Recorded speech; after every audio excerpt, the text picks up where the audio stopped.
Custom code जो है Vicks में कोड कैसे लिख सकते हैं। विक्स में ये भी फंक्शनैलिटी है कि हम उसमें कोड लिख सकते हैं और ये कोड हम जावास्क्रिप्ट में लिख सकते हैं। इसके अलावा विक्स में हम नोड जेएस के जो मॉड्यूल हैं, एपीआईज हैं, वो मॉड्यूल हैं बेसिकली, प्लगइन आप कह सकते हैं, वो हम इसमें यूज़ कर सकते हैं। तो सबसे पहले आपने विक्स वेबसाइट को ओपन कर लेना। ये यहाँ से ड्रैग एंड ड्रॉप टूल्स हैं इसकी,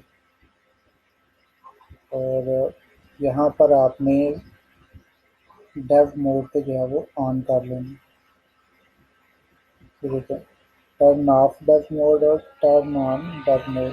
जब टर्न ऑन करेंगे तो ये साइट पे जो है सारे पेजेस आ जाएंगे।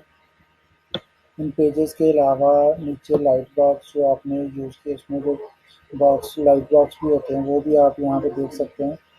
यहाँ पे फिर ये नीचे यहाँ पर आप कोई न्यू फाइल बना के यहाँ पे ऐड कर सकते हैं, कोई भी, जैसे कि एक्सटर्नल सी होगी, एक्सटर्नल जैसे भी।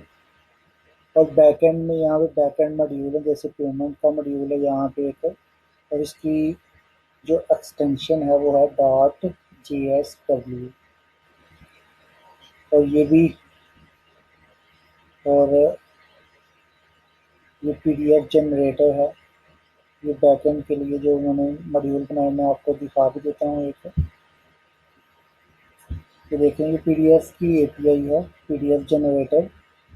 तो उस एपीआई का जो मैंने कोड यहाँ पे लिखा हुआ है, तो ये बैकएंड मॉड्यूल बनाया हुआ है। इसको मैं अपने मेन पेज में कॉल करवा के, तो इसको यहाँ इस्तेमाल करने का मतलब ये है कि इस मॉड्यूल को, ये जो पीडीएफ जनरेटर है, इसको मैं इंपोर्ट करवा सकता हूँ डायरेक्टली इस नाम से अपने किसी भी पेज के ऊपर। जैसे यहाँ से ये चीज़ें इंपोर्ट करवाई हैं, वैसे ही मैं उसको इंपोर्ट करवा सकता हूँ। उसके अलावा नोड मॉड्यूल है यहाँ पर। ये देखें, ये मॉड्यूल हम कितने ज़्यादा मॉड्यूल है। यहाँ पर नोड मॉड्यूल के सामने प्लस का साइन है, इस पर आप क्लिक करेंगे। क्लिक करने से आप नए मॉड्यूल इसमें ऐड कर सकते हैं, ये चीज़ें। उसके बाद नीचे डेटाबेसेस हैं, ये टेबल हैं यहाँ पे, इनको यहाँ पे विक्स में कलेक्शन कहते हैं, कलेक्शन। तो नया कलेक्शन बनाने के लिए आपने प्लस के साइन पर, डेटाबेस के सामने प्लस के साइन पर क्लिक करना, न्यू कलेक्शन।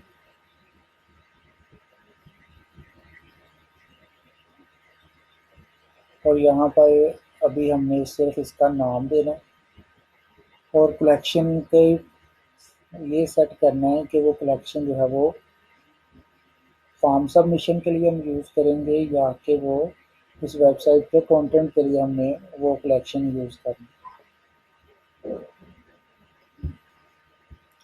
तो यहाँ पर क्रिएट, स्टार्ट क्रिएटिंग, कलेक्शन का नाम आएगा, और साइट कंटेंट है या फिर फॉर्म सबमिशन, ये आपने सेलेक्ट कर देना।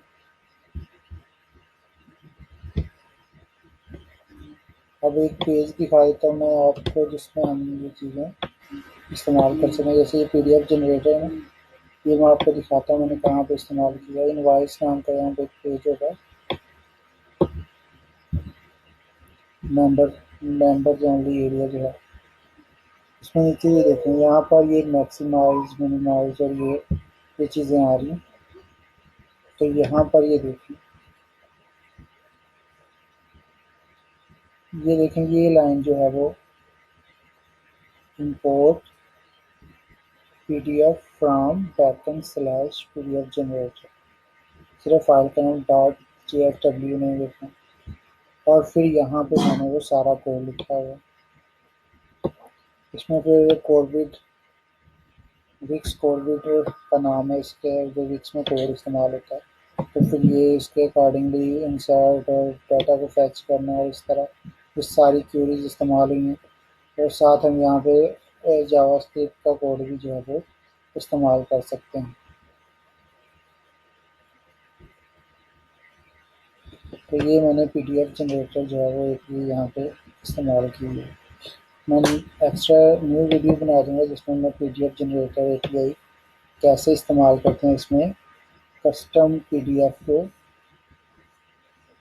जनरेट करने के लिए। देखेंगे मैं यहाँ पे एक पेज बनाया हुआ है, पहले विक्स कलेक्शन से ये सारा डाटा यहाँ पे फर्स्ट करवाया हुआ है। उसके बाद जैसे ये डाटा यहाँ पे डिस्प्ले हो जाएगा, नीचे डाउनलोड का बटन, इस बटन पर क्लिक करते ही एक पीडीएफ जो है वो ओपन हो जाएगी। Thanks for watching this video. कोई भी आपका क्वेश्चन है तो आप नीचे कमेंट कर सकते हैं।